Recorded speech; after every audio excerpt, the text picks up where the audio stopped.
Welcome back, guys, and stay tuned as today we continue the countdown to 72 seasons here on Critical Hits and Bad Misses.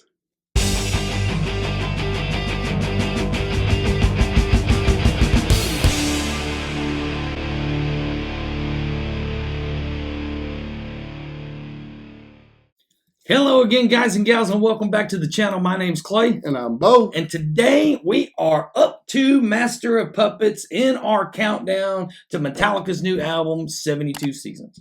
Yes, and it's the countdown is continuing, and the closer to the new album coming out, more anticipated I am getting, and I can't wait. They keep releasing these songs. They keep teasing us. And it's like, oh, I can't wait. So I'm excited. April 14th just can't get here soon enough for me to get the entire release. Anyway, we are up to Master of Puppets in our countdown or count up, however you want to look at it. And, it's there are so many good songs off Master of Puppets. Master of Puppets is the quintessential Metallica album. That is the album that really set them on fire, that put them in the rocket ship to get to the position that they are in today as the top tier metal band in the world as far as heavy metal. Yes, I agree. They set the bar with this album here, and they continued setting the bar after that, and I'm excited to continue doing these because it keeps getting better and better as they went along. Right. Well, everybody knows that Master of Puppets it's an album that means a lot to most Metallica fans for the fact that it was the last album that Cliff Burton performed on before he tragically passed away in the bus accident, and then. Shortly later, Jason Newsted came in the band and took that role over and actually finished out the tour that Metallica was on at the time where Cliff died. So that position for Jason in itself had to be difficult, yet exciting at the same time. But Master of Puppets is that album that you get that question all the time, or at least we used to. If you were stuck on a stranded island and you could only have 5 CDs with you, name them. Well, without a doubt, usually number one is Metallica's Master of Puppets. It's almost on everybody's list that whether they love Metallica or not, if they're a heavy metal fan, they recognize greatness when it needs to be recognized. So today's performance is going to be from the 1989 Seattle concert, which came in the Live Shit Binge and Purge box set that Metallica released in 1993, 94. I think it was 93. But anyway, here is that performance of Master of Puppets from Seattle 1989.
Thank you, man. Fuck yeah.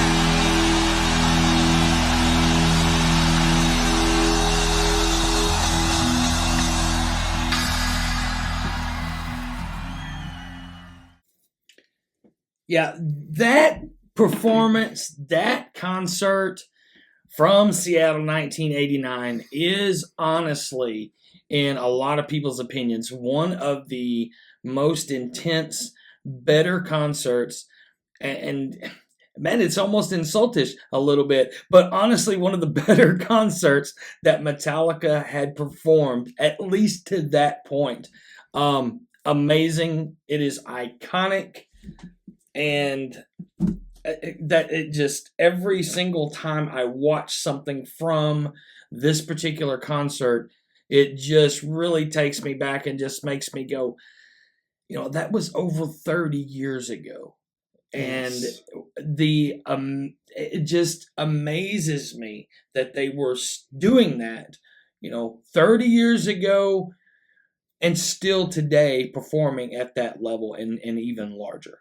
Yes, I could, in this, us doing these videos, looking at from the first album, seeing them when they first started, and then looking at them, how they looked in the second album and the way they looked, you can see the transition so much clearer to this album. It's like they stepped into and embraced the heavy metal role. Mm-hmm. Their hair longer. They got that heavy metal look to them. They got that heavy metal sound even deeper. Their voices, I mean, just everything about them just protrude heavy metal more. And it's now you could tell that's why that album, I believe, just really set that bar even higher for them. And that's why I loved the album, and I love this song. Mm-hmm. And this is kind of where I started really getting into Metallica. That was it wasn't my first album, but it was during that time frame when I really started getting into the band as who they were. And the Master Puppets album, I got, again, just iconic. That particular performance, iconic. Down to when McFarlane was making all the toy line, doing the different heroes and that sort of stuff. Mm-hmm. He did a set for Metallica, and it was that stage that he used for the premise of those toys. So what you've seen right there was where that toy line for Metallica from McFarlane came from back then. And of course, I remember the day when this box set came out. I got it that day. It was fairly pricey for the time, and my copy did come with the CDs, because I was listening to CDs at that time. I wasn't listening to cassettes anymore, but it still had the VHS tapes, is what it came with. So I wore my copy of this 1989 Seattle concert out. It was played so many times it wasn't funny. Master of Puppets. It does not matter what performance it is; it's critical hit.